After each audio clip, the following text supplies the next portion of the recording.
in our Boston studios today. Holy cow, are you and I in for a spectacular treat? We have James Patterson. He's the record-breaking literary legend who has sold more than 400 million books. But today, he has stepped away from the writing desk and is pulling up a chair with you and me for a life-changing conversation about fatherhood. James Patterson is letting you in on the things you don't really hear dads talk about.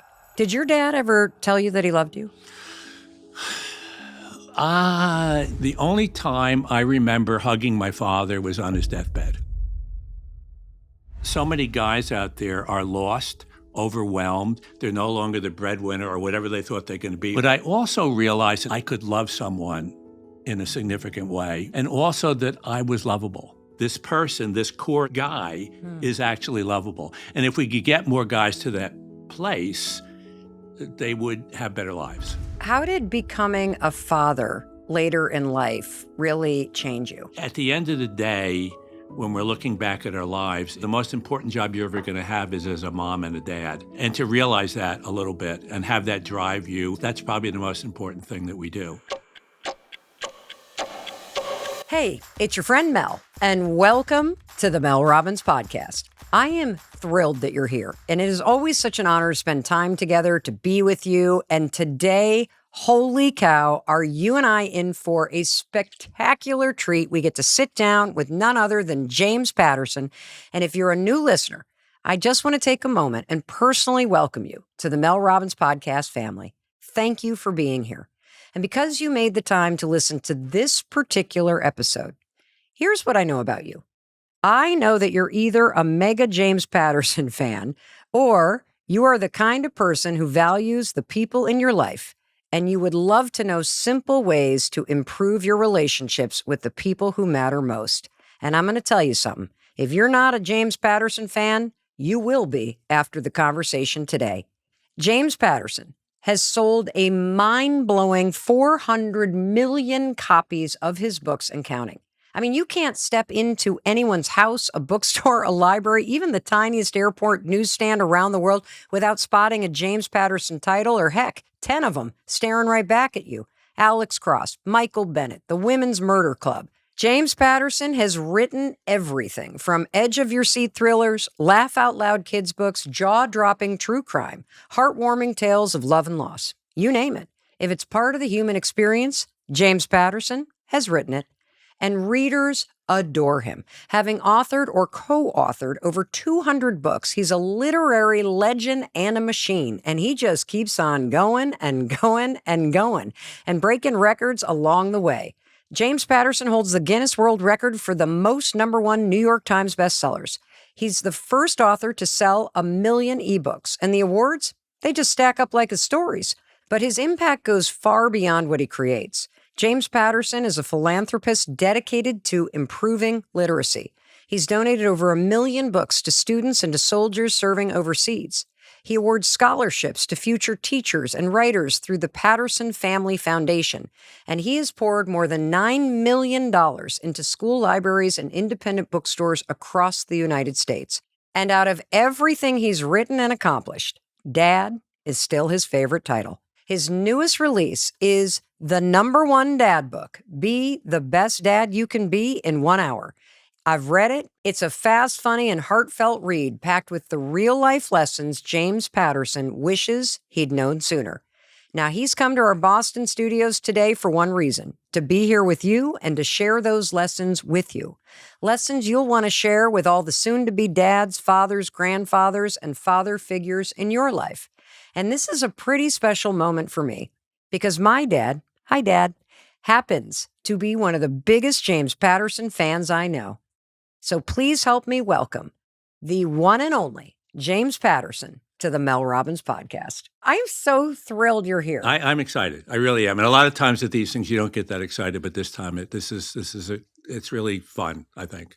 Well, I'm so excited to discuss your newest book. I mean, you've got so many books, but this one is really special. The #1 dad book, Be the Best Dad You Can Be in 1 Hour. I would love to start by just having you speak directly to the person who has found the time and made the time to be here with you and me today, what might they experience about their life that could be different if Yeah, I they've think, person, hopefully this book, and I think it is in the spirit of what Mel does with all of these podcasts, which is to help a little, and that's huge. Help a little to make tomorrow a little better. And in particular because this book affects everybody in your family. It's for dads, but in talking to dads and helping dads to be better, it will help the partners, and it will definitely help the kids and the grandparents even. So this book, I think, is in the spirit with pretty much everything that Mel does. And I think it's particularly useful because this isn't a book about, well, let's think about stuff and then we go home and nothing changes. This is about doing. This is about changing in good ways. And it's not a book about perfect because I don't believe in that, and I don't know how any of us. I don't think we can be. Every God can be perfect, but not us. This is about being better tomorrow than we were today. And as I said, the idea of doing this for the whole family I think it's a very useful thing, and I'm really excited about spending some time with you. and we're super excited to spend time with you. And we're going to dig into this book. I love, love, love this book. And I know you're going to love it too. And before we jump into the number one dad book and all the incredible lessons in it, I just want to take a step back and talk a little bit about your career. Yeah, You were not born a best-selling author, yeah, but the world knows you as probably the most successful living author today. 400 million copies of your book sold. yeah. Too many, way too many. He writes too many books, but whatever. 67 number one New York Times bestsellers. You've got 13 more books coming out this year alone. And you have a really interesting story, though, because you didn't begin as a writer. You were studying to get a PhD and then went into advertising. Tell me a little bit about your background. Well, I was in advertising, but I've been clean for 30 years now. So thank you for bringing that up. Yeah, I grew up, I just grew up in a small town upstate New York, Newburgh, New York. My father actually grew up in a poorhouse there. His mother was a charwoman. She cleaned the bathrooms and the kitchens, and they had shared a room in the basement. So kind of lower middle class in terms of the way we grew up. And I always wanted. I was a good student, but I wasn't a big reader in high school, Catholic high school. I moved up actually in this area. My parents moved to Lexington. I worked at McLean Hospital in Belmont nearby, mental hospital. And I worked a lot of night shifts. And I would go into Cambridge like 3 times a week and just get these books. You could buy them for 25 cents. And I started reading. And then I started scribbling. And this turned around my life and I think saved me as a human being and has eliminated a lot of stress and solace and difficulty from my life because somebody said you're lucky if you find something you like to do. And then it's a miracle if somebody will pay you to do it. Well, in starting to read and reading stuff that I wanted to read and reading a lot of fiction and plays and whatever, I found what I wanted to do. I wasn't getting paid for it yet, but that was just so key to find this thing. I knew that I wanted to be a writer. So do you remember the moment where you're like, I think I want to do this for a living? I don't think it wasn't that I wanted to do it for a living, but I wanted to do it. I wanted to write novels. I went down to Vanderbilt for grad school, and I was very lucky to have a professor there who just said, you got it. You have this thing. You can do it. I was writing a lot of short stories, and I wrote. There was actually the first book I published it when I was 26, a Thomas Behrman number. It got turned down by 31 publishers. Then it won an Edgar as best first novel. So go figure that one out. And that's the thing in terms of people. Sometimes you get rejected, but you just if you believe in yourself, just keep going. And that was something that I did. I kind of and this professor helped a lot because he said, no, you can do this. You have what it takes to be a really good writer or to be successful or at least to make a living doing it. Wasn't it almost 20 years later, though, that Along Came the Spider was published? And Yeah. That's kind of the Alex Cross novel. That's one that my dad's like, oh, James Patterson's my... Because I grew up with a dad who was always reading your books. Always. And so I think it's also important to note because more than anything, you've not only been patient, you've been persistent. Hmm. And I think that's a really important lesson when I look at your life from the outside. It's a simple thing with me. I just love to do it. Mm. I don't work for a living. I play for a living, honestly. And that's you're so lucky. I mean, anybody that has that happen to them, and it does with some people, some nurses, some teachers, some they just love it. My mother was a teacher for 50 years or so, and that's I just wrote a nonfiction book about teachers. It's so hard for them now because they're getting pressure from the left, they're getting pressure from the right, the kids are more unruly than they've ever been. The parents, some of them are so interested. So it's very, very hard. People are telling them how to teach, how not to teach, what they should do. So it's really, really, really, really, really, really hard. But it's just so important that the kids get educated. And I do a lot in that area, mostly literacy. But something that I think that's even more important, and I wish we could teach in school, I'll just give you this, which is thinkeracy. Thinkeracy, which is teaching kids how to think. Like when they come in, a typical kid, what are you going to do after school? I don't know. Just getting them to say, well, you could read a book, you could play soccer, you could rob a liquor store. There's so many things, just opening their brains up, and if they could do that in school all the time, because with the kids, a lot of times if you just keep quiet, one of the things that they'll do is the blank screen, they panic. Yes. All right, let's say the subject was, you got to write a story about something. Blank screen. Okay, you got a blank screen. We got it. Just put a picture up on a blank screen. Anything you can think of. A rabbit. Okay, great. You could write about a rabbit. Put another picture up there. My mom making bread. Good. You could write about that. So how do we, so thinkeracy, getting kids in the habit, monstrous thing for your books, for my books, getting people in the habit. How do you get them? I did it once, do it again, do it again, do it again. But if they did that in schools, it would be great for us. There are studies now that kids they're doing less thinking, less reasoning than ever, and that's not good. Because they're spending more time on their phones. I don't know what they're doing, but they're not thinking. Well, what I also think is really interesting. So you published your first book at the age of 26 after 31 rejections, but you continued to work in advertising for a long time while you were writing books. It's a really important part of your story because I think a lot of people think that you find the thing and then you just do that thing, but you kept a day job. It didn't seem logical for me. I didn't want to put pressure on the writing. I didn't want to be in a situation where it's like, if I don't get this published, it's going to be pressure. I didn't want to start dreading the thing that I loved. I think that's a huge takeaway, that you had the insight to say, I love this thing so much that if I were to jump in too soon and put pressure on it to make money, it actually squeezes the joy and the art out of the thing that I'm doing. Yeah.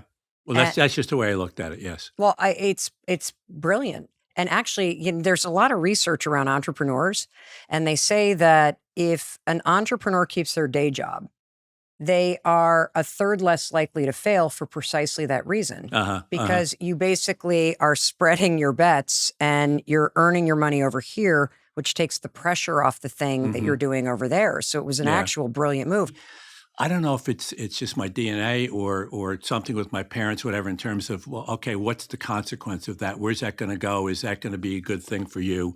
So a little cautious, but not in a bad way, I think. That must also be a way in which you write, is thinking through the consequences of what's happening next. Well, I think part of it, that's why I do my outlines. And not everybody does this. I do interviews a little bit, like Michael Connelly doesn't do outlines and Baldacci doesn't do outlines, but I do. And I'm not a slave to them. I'll do my outline and it can be 50, 60, 70 pages, but then I'm open to, and I always do change them because you're writing and you find that a character is more interesting than you thought they were going to be, or theoretically you were going to get rid of the bad guy. Oh no, but I want the bad guy to come back, and so to be open to change is also important, and I guess that's important in life too. It's sort of like you have to outline your life, right? And to have a plan, but not to worry about it. I think I'd like to, and the other thing I think is to be open. And a lot of people aren't open. They get to, I never want to do this. Well, you don't know. And I think even with kids, how do you get them just to be open? Just consider this. Think about this. Don't, people take kids out to see colleges and the kids go, oh, I love these buildings. That's nice. But, in a month, you'll stop noticing the buildings. But what really is it about this school that's really going to, for example, our son went to Brown and the culture there is you're all smart, so don't beat each other up and support each other. So that's the important thing about that school, or one of the important things. If that appeals to you, then that's a good school for you. Much more important than I really like the buildings and it was so cute and da da da. No. That culture that's really important. If that appeals to you. How do you come up with so many ideas? It's hell. What do you mean it's hell? No, I'm kidding. It seems like a gift. It is. Yes, it is a gift. I just, for whatever reason, I just have this monstrous imagination.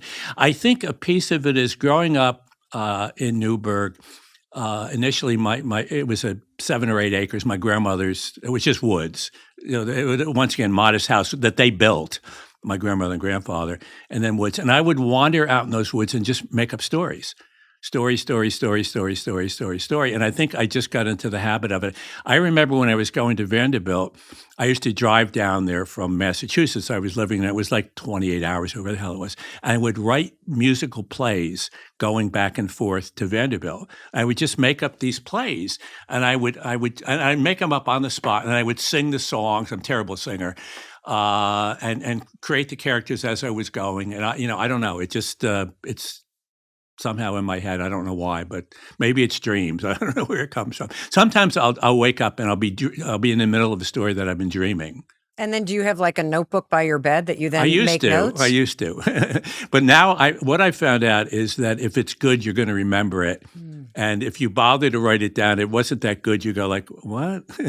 What is this? Why did I write this down? The good stuff I think I remember. And do you typically work on one project at a time? No. Right now, I think there are 31 live projects, things that I'm working on. And so do you walk in and it's sort of like one of those docents, like which one's pulling me toward today? No, I kind of know. I kind of know what the 1 or 2 or 3 that I'm messing around with are. But the good thing about it is you don't get writer's block that way. Well, it's interesting you say that because one of the things that I read about a technique or a strategy that you use that I found super helpful. I'm like, oh my gosh, I wish I would have read this years ago. As you said, that a lot of writers trip themselves up because they try to get the chapter perfect. Mm-hmm. And you have this ability, if the chapter's not working, to just be like, okay, next. And for me, and I think for a lot of writers, go to the next chapter, get it on the rewrite, get it on the next rewrite. And ultimately, if you don't get it, turn that chapter into a paragraph starting the next chapter. If you can't ultimately figure it out, you just, instead of killing yourself, perfection in some things is the enemy of progress. Maybe not in certain tech areas, but in a lot of things, it's like, no, don't worry about perfection. Just keep moving the ball forward, pushing it up the whatever, Sisyphus, et cetera. For me anyway. And I never, ever give advice. I just, here's some thoughts. I mean, part of it with the dad's book, we'll get into it, but part of it had to do with, right through high school, people always came to me for, what do you think of this? What do you think of that? Da, da, da, da. And that's a little of what got me doing that book, the idea of I have a lot of thoughts to share. And I also think, we've only just met, but I also think you are a very sincere and kind person. You come across as very, very caring. So I think it's not only that you have a lot of thoughts to share, but you are also somebody that as you share them, there is a very kind and caring intent behind the way in which you share the thoughts. It's a weird, I think that's an interesting, I don't know that it's totally accurate, but I'll ask Sue. I think she would say that. But I get more pleasure out of giving than receiving. I just literally, it just works better for me. And the way I grew up, in particular with my grandparents, they were just very giving. that was their deal. They would do little soup kitchens and and that's just the way it was. And they didn't want pats on the back or, like I'm going to go to heaven or that's just the way they were. And I kind of do the same thing. One of the things that you're doing in addition to 31 open projects that you're working on Yeah, right yeah, now yeah. is you have started doing a lot of writing on the subscription platform Substack. A little bit, yeah. Yeah, and yours is called Hungry Dogs, and it has a great backstory. Where does that name come from? My grandmother, she had that line, "Hungry dogs run faster," which is, yeah, that makes sense. And and she brought me up in particular, and my sisters to some extent, to be kind of hungry dogs in a good way. Not, and she also was big on go chop wood. Just go do it, get it done. Just don't make excuses. Just go out there and chop wood. And I think, and once again, it was never with her. It was never. She wasn't going to stress you out. She wasn't going to beat you up if you didn't do it. I mean, I think the only thing they ever did was, you get a 97 on a test, and I go, why don't you get 100? And then they'd let it go. But that was about the extent of pressure. So and I think that was healthy and good, and it was stimulating as opposed to just cramming you up and putting pressure on you that's not particularly useful. So when you reach your 70s, I wouldn't think that you'd be thinking you're a hungry dog, but you're not slowing down at all. And so what drives you at this stage in your life? Drive, I don't know that, probably drive is a good word, but I never think of it that way. One of the things that helped a lot, during COVID, I wrote my autobiography. I wasn't planning to, but I just started writing down a few stories and I went, I'm really enjoying this process, A. And B, I said, I want to write this well. I want to really concentrate on the sentences more than I have been in the fiction. But that helped me in I think the writing that I've been doing the last couple of years is the best I've ever done in terms of, and that's why the autobiography just got me paying more attention to the sentences again, which I did way back, and then got a little less, I don't know what, lazy, a little something. Lazy, I don't know that, well, yeah, lazy. Let's call it lazy. Well, what's the difference? There's got to be a big difference between writing fiction versus really writing an autobiography. What was that like for you? It was fun. It was great. And one of the things with the autobiography, I said, I'm just going to tell stories. I mentioned my father growing up in the Newburgh poorhouse and, that kind of stuff. And that doesn't, I don't get any credit for that, but it's just interesting to me. He was about to go off to the war and he got this phone call. And this guy said, my name is George Hazelton. I live in Port Jervis, which is about 20 miles away. He said, just bear with me for just a couple of minutes. He said, last night, my parents, after dinner, said, George, come on down to the living room. We want to talk to you. And they said, we love you so much, but you're going away to war, and we have to tell you we're not your natural parents, and we adopted you. And then over the phone, this George Hazelton said to my father, I'm your brother. And that's how my father found out he had a brother, which is a pretty stunning story. Wow. They both survived the war. They came back, and after they came back 3 or 4 years later, my uncle called up again. He said, I found our father. And, they had never met him in a way that they would remember. He had run off. He had a terrible, Irish guy, just terrible reputation as kind of a drunk and whatever. And he said he's in Poughkeepsie, and let's go up and see him tonight. My father said, I don't want to meet the bastard. So my uncle, shy guy, went up by himself, little crummy little bar under the bridge, Hudson River, going over to New Paltz.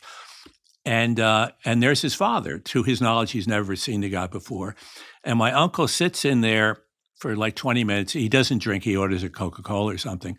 And he watches this guy, his father, who he's never met. And he's so turned off by the guy, he leaves without ever introducing himself to. And until recently, I didn't even know the name of my grandfather. It happened to be Robert, but I didn't know that. And, just stories like that. Well, and that's a big one. 3-page. Well, the whole book, it's just full of stuff like that. Just stories. Yeah. Wow. How does that story impact you when you think about fatherhood? And this relates to the number one dad book. Mm-hmm. The only time I remember hugging my father was on his deathbed. And that says a lot. And in therapy, I learned that one of the reasons that I would get angry sometimes was my father. Yeah. And I had to sort of at times go, that's not that yelling at this cab driver. That's not me.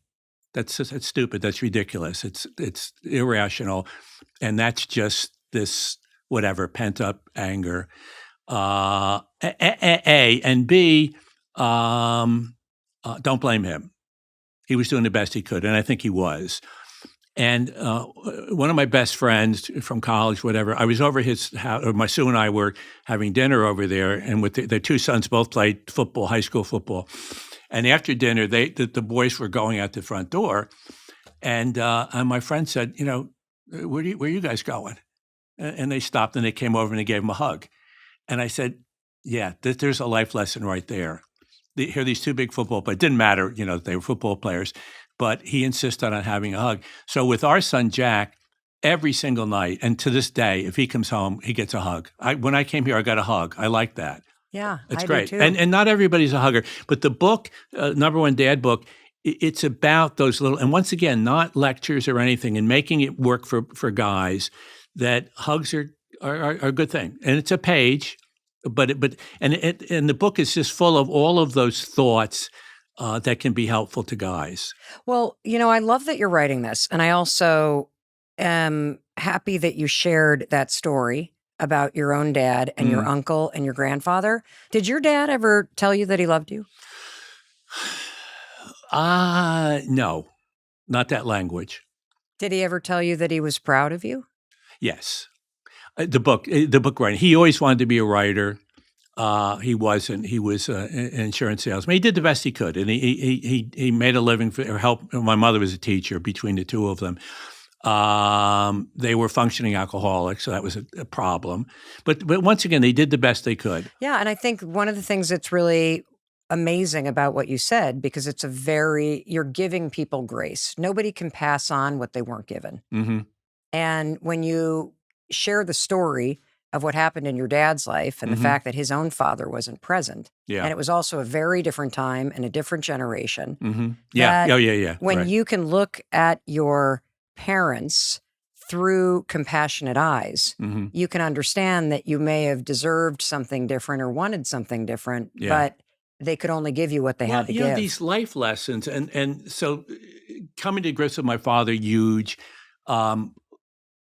Understanding that I wanted to write more than anything, and that I was going to do it. I was with a woman for 7 years. She developed a brain tumor, and this was the first love of my life. And it was just it was just a great relationship, and not just looking back at it, it just was. And everybody who knew us was just a wonderful relationship. She developed a brain tumor, and after she died, and this was also so important to me in terms of my journey, whatever you want to call it. What I realized after she died was that one, I understood you could deal with death in a heroic way, which she did. Unbelievable, just the way she dealt with. She would, she never wanted her friends to get bummed out. They would come, she'd be wearing a funny hat or something. Just she didn't want them to get bummed out. Just her spirit was unbelievable. But I also realized, and this was so important for me in terms of maintaining a certain balance in my life and stability and being able to live inside my own shoes, is that I understood that one, I could love someone in a significant way, love somebody, and also that I was lovable, which is huge. And I think it's particularly huge for guys. The idea that get past the mask and the phoniness or whatever, that this person, this core guy is actually lovable. And if we could get more guys to that place, they would have better lives. Did you not feel lovable as a kid based on how your dad treated you? I don't think it was based necessarily on top. I don't think it was just my dad. I believe that the only reason that I'm going to overstate this, that as long as I was top of my class, that I was okay.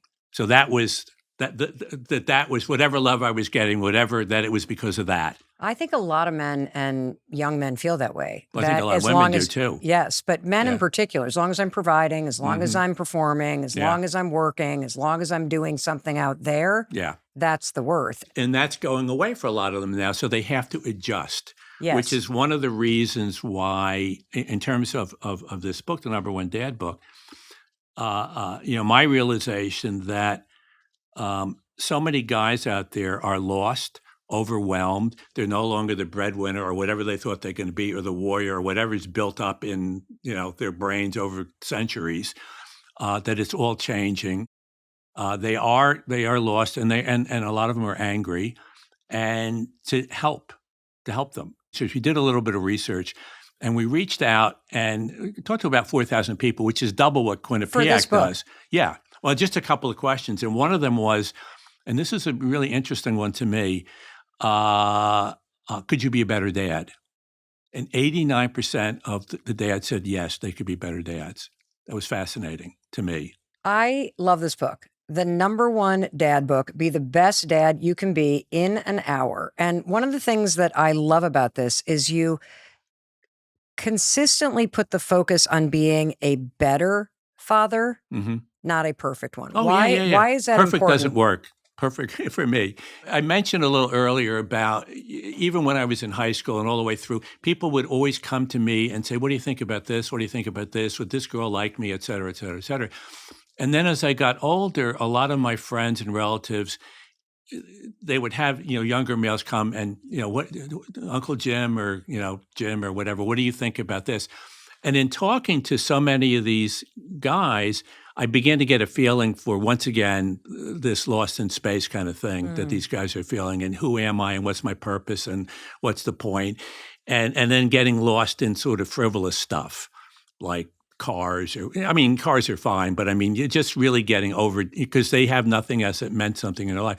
And that was a big thing in terms of why I wanted to do this book, and the notion of being able to help people some.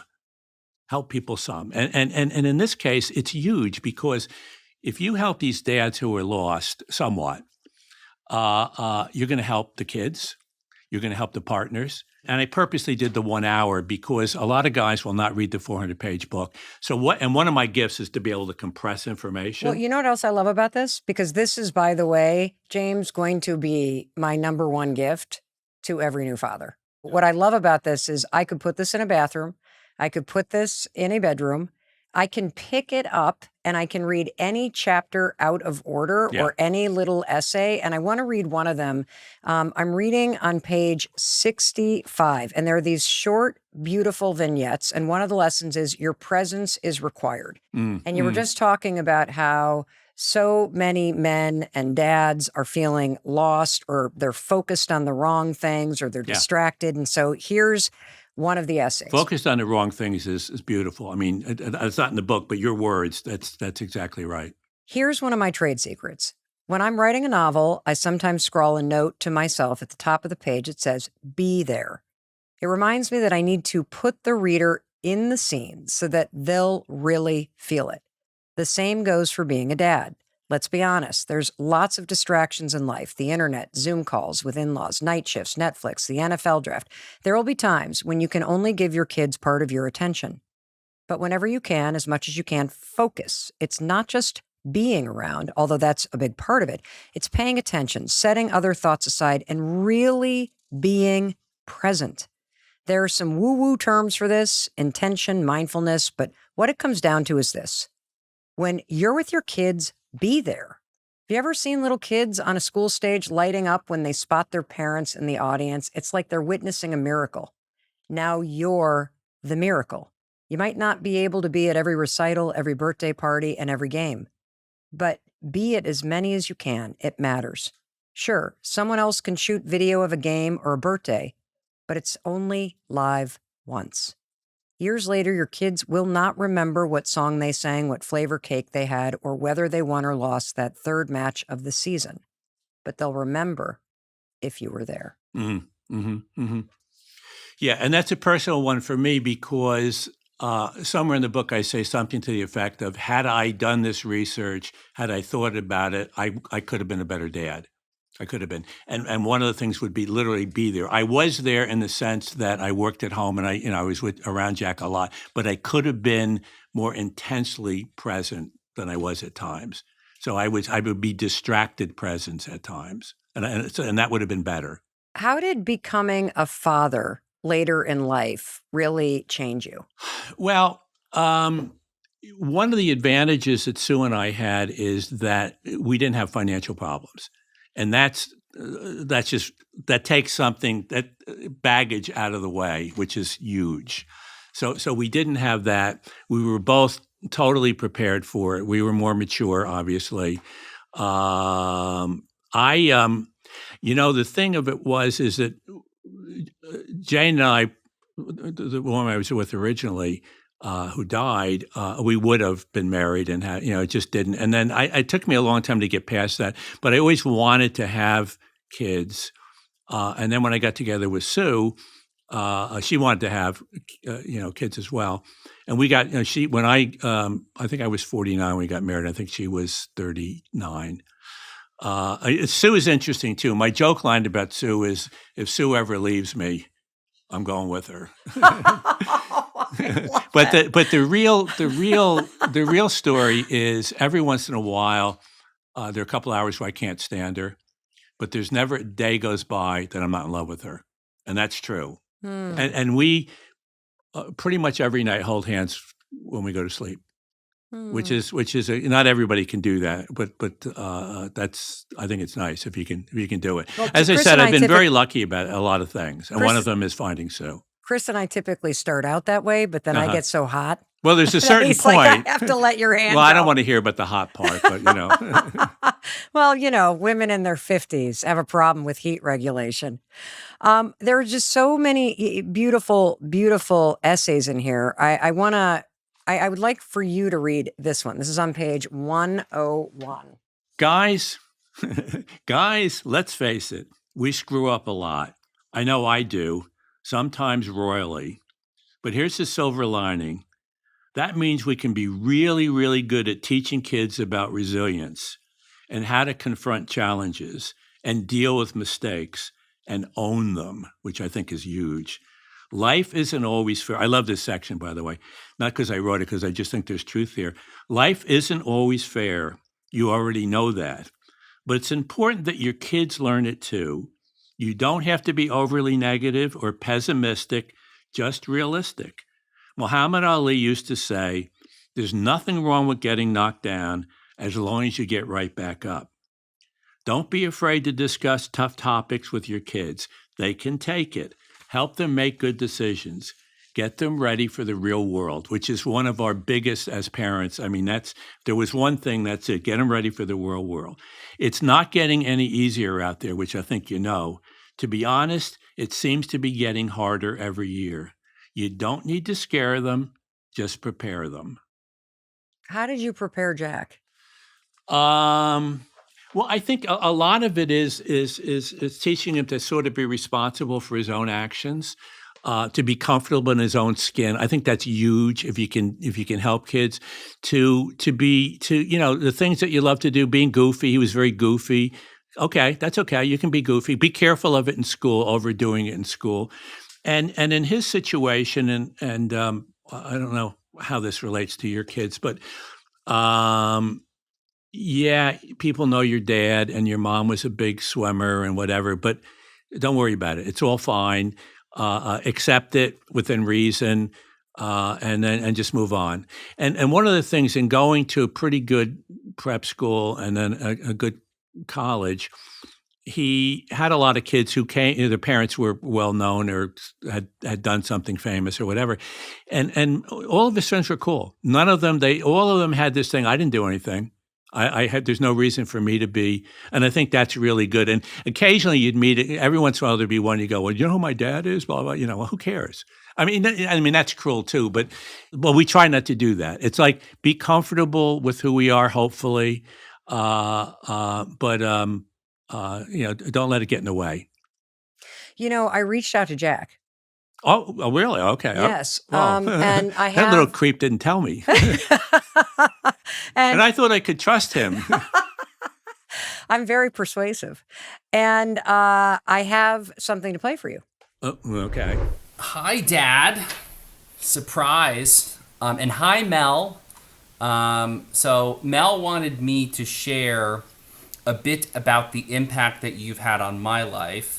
your strength as a parent, at least from my perspective, was helping me confidently be my own person. I sometimes felt like I found myself completely trapped in the shadow of my dad, and that can be, a little disempowering. Someone goes, "Oh, well, that's so and so's kid," or sometimes they would call me James, right? My name's Jack. James isn't even my legal name. Someone just seeing you as the son or daughter of insert person here, that may seem innocuous, but I think it really can eat at you.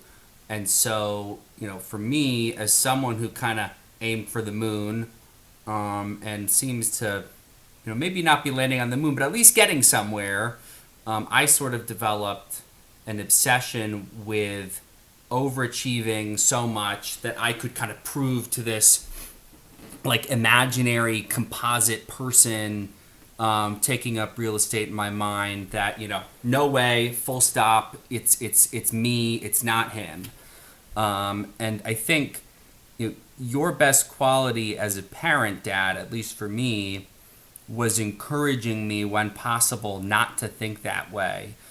Not holding your success over my head as much as possible, not falling into the trap of being this successful person who made my childhood into a pressure cooker. So, good job. He's funny. See what a good writer he could have been too. He's a really good writer. He has no interest in it, which I get, but he's a really, really good writer and very funny. He could have been a comedian. He's he wasn't being funny here, but he can be hilarious. So anyway, that's great. That's great. I'm glad that he liked something that I did. Excellent. I think he liked more than just something. Well, here's the thing about Jack. Jack calls 3 or 4 times a week, which is nice. And so I mean, he wants to talk to Sue more than me, but he talks to both of us. So that's a rewarding thing. Well, he's clearly a very mature and very self-aware guy. Mm-hmm. And it's clear in the way that he described his experience that he was aware of the pressure he's putting on himself. Yeah. And the compliment that he clearly gave you is that you didn't do that to him. Mm-hmm. So if the person who's listening really relates to your story, because they're like, well, I didn't have a really good example either. Like one of the things that I get from you and reading your book is that even if it wasn't modeled for you, you have the ability to actually change how you show up and be a different kind of dad. Well, I think we all do on some level. You just have to commit to it. With Let Them, you have that one piece which I love. It actually a small piece of it, and actually is something I talked with President Clinton about. This notion of let's not waste our life or our time worrying about stuff we can't do anything about. And if we can do something, let's do it. Which fictional character that you've created and written about has had the biggest impact on the way that you think about fatherhood? Yeah. Actually, across Michael Bennett, who has this big family, I like doing stories where you go like, well, gee, that would never happen. Michael Bennett has like 9 or 10 kids. And you go like, what? Yeah, but I love it, the fact that it is so outrageous and then making it work. But in both cases, what those stories are about on some level is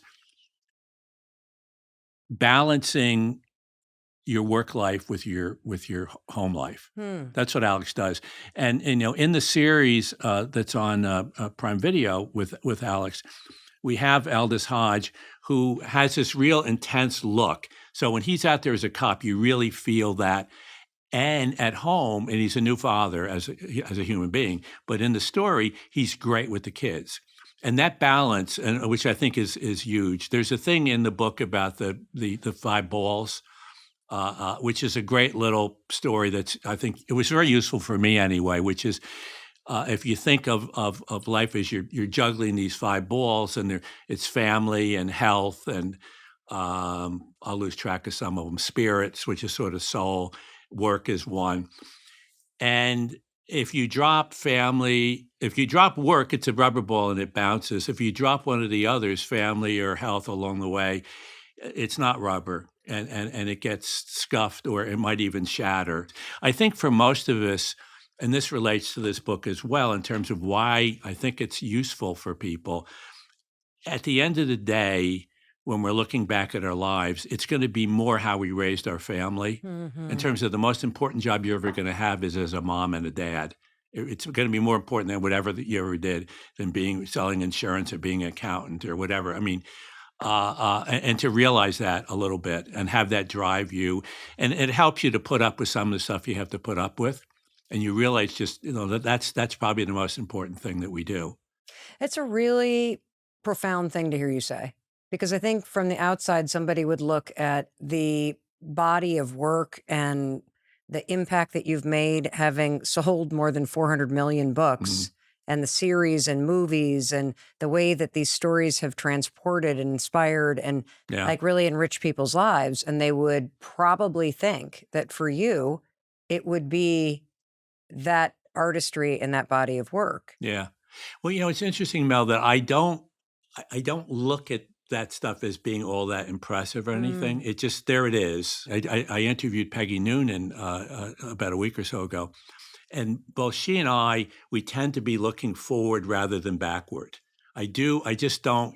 People go, "Do you have regrets?" I don't really think about regrets much. I'm sure I do, but it's mainly, okay, what's next? What are we going to do next? So the thing about selling all the books and all that, I mean, I'm happy. It's helped me to live a good life, and in particular, the being able to do what I love to do.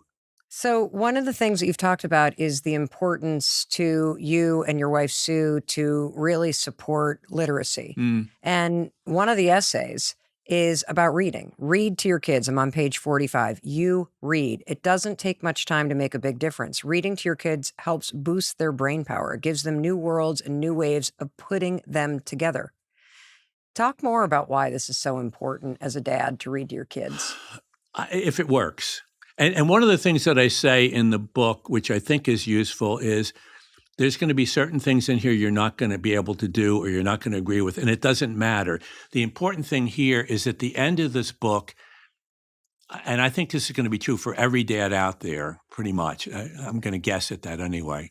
If you read the book and you keep your mind open, you're going to pick up 2 or 3 or 4 things that are going to make you better at what you're doing, and you'll be happier about it. You'll be more fulfilled. So I don't, the reading I think it's really useful. It's not for everybody because some people, it's just not their thing, and that's okay. But I do think, and in particular, and there were studies about this, that if you have books, if you read to your kids, if you talk to your kids a lot, their vocabularies are just going to increase dramatically. So that when they get to kindergarten or first grade, they'll be so ahead of the pack. One of the things that I've been working on with the University of Florida for now 5 or 6 years, the percentage of kids reading at grade level in this country is like 43%, which is a disgrace. Disgraceful. When I was growing up, small town, little Catholic school, everybody in our class could read. Everybody could read. Everybody. What the hell is going on? This is insanity. So we've adopted ways of teaching kids to read that don't work. And it's true in pretty much every state. Massachusetts, the percentage here is under 50%. That's ridiculous. It's insane. All right, University of Florida has this program. They can get it up into the 80s. And it's now in, I think, 13 counties in Florida. Canada picked it up like crazy. We're making a little documentary about it. And I visited some schools. And you sit in these classes, you can fake it for 10 minutes, but I'll sit for like an hour. And these kids are so turned on by this program. A lot of it is going back to phonics and stuff. And the kids are they love it. It's fun. They're excited. And the scores just go up, up, up, up, up. Even some of these schools where the percentage of kids reading in grade level is like 10%, all of a sudden it's up into the 50s and 60s. And that, one of the things that I'll talk about when I go out and talk to teachers and librarians or whatever, I'm here to save lives. And I don't mean I am, but the program is. What is your most favorite essay in this book? Do you have one? No, I don't think so. And what I try to do at the end is to help people. Like here are some of the things in case you're forgetting. I encourage them to go through and cross out stuff or star stuff that they like, and Yes, you have you have a really, really great thing at the end. If just 2 or 3 or 5 of these ideas work for you, you'll be a better dad. Yeah. And that's 1 hour very well spent. Be consistently fair. Trust really is built on consistency, and trust is everything. Mm. What is it important to be consistent about? The trust is everything is a real thing. You just need, if your kids trust you, if you trust them within reason, that's huge. That will last. You will always have a relationship with them, a good relationship. Consistency. If you think about sports, I don't know how much different people, but if the refs aren't consistent in a football game, if they're like, oh, sometimes they play it close, sometimes they would give them a lot of room, the game doesn't work. And that consistency, like here's kind of within reason the way we operate. And if the kids go, that's just not fair, you need to listen to them a little bit. And someday, obviously, we're having a bad day, and we're not going to be consistent that day, or we shoot our mouth off more than we should. And there were things in there about try. I know this isn't totally possible, but try not to have arguments in front of the kids, especially heated ones, especially if it's about them. Take it outside. We talk about that, doing that, which is really important.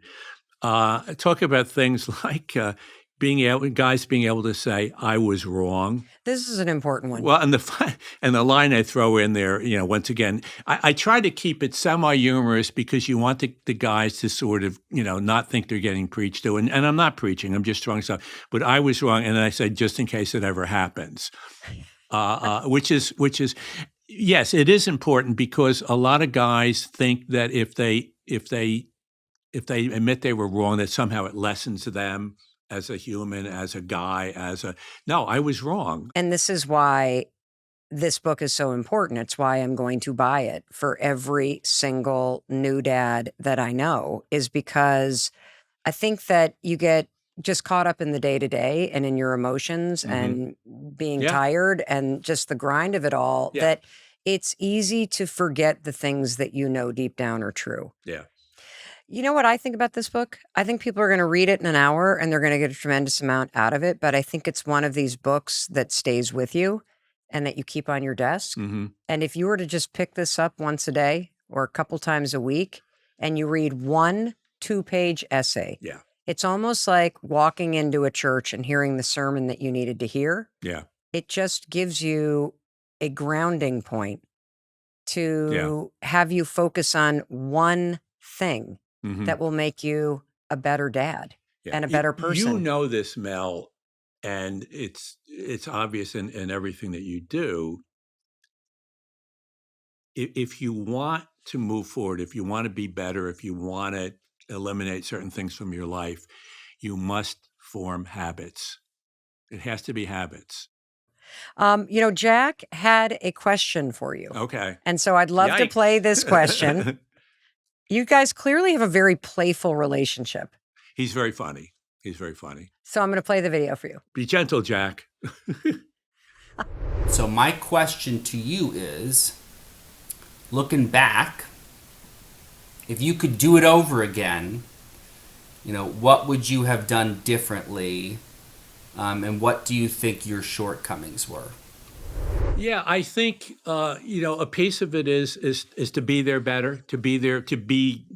I tend to be distracted. I'm creative. I'm always thinking of something else when I'm whatever. So being there more for him would have been huge. And then agreeing to more. Sue's she'll travel anywhere. They go to Iceland together. I should have done more of the trips with them. I have a little, just personally, like we go to Florence, and after 2 days, I've seen enough. So Jack he can go for a week. Let's go to another church. Let's go. He loves that kind of stuff. So I should have been better at that kind of thing. I think that would have been helpful. That would have a little better bonding. Would have come out of that for sure.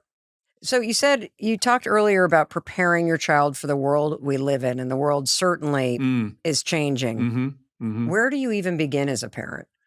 I have a nonfiction book coming at the end of the year, Disrupt Everything. Really? And it has to do with this age of disruption we're in now, which is just insanity. And I don't just mean what's going on with the government, just in general. There's so much, I mean, disease, weather, uh, college, sports, everything you look at, it's all just changing. And if we don't, and a lot of it is from our point of view becomes negative. Our work, our business, people are getting fired. It's a very tough situation, and if we don't learn to disrupt positively, it's going to be very hard for people. So that book is about disrupting positively. Is there anything that you would love to see dads disrupt in terms of the old model of fatherhood?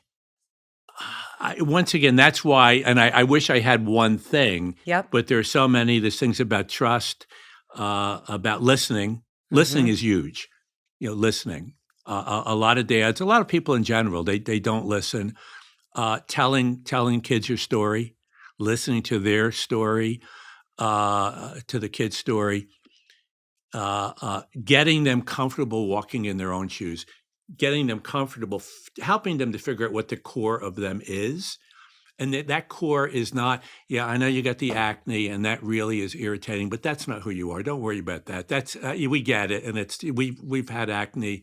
You don't understand. Well, you're right. I don't entirely understand. Or the clothes are okay, but that's not who you are. That's not who you are. Who is that? What's that core? What's that core Jack? Our Jack. That was always the thing of what is that? Okay, the shoes, but the shoes they won't matter that much. I know you have a thing in general about people, which I agree with. Stop buying stupid stuff. Try not to. Sometimes, that's not really the way. Maybe it is the way to make you feel better temporarily, but just be a little mindful of that. Well, you know what I heard in Jack's acknowledgement of you is that the thing that you did really well is that you did teach him that he is himself at his core. Mm-hmm. He's not just your son.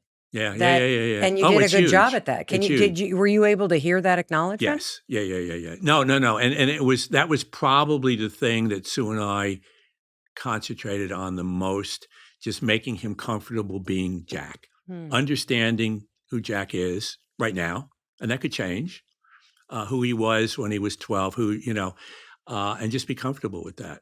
One of the things that I also love about your book, James, is that it's not just for dads. So on page 145, you have an essay, "You're not a dad, and that's 100% okay."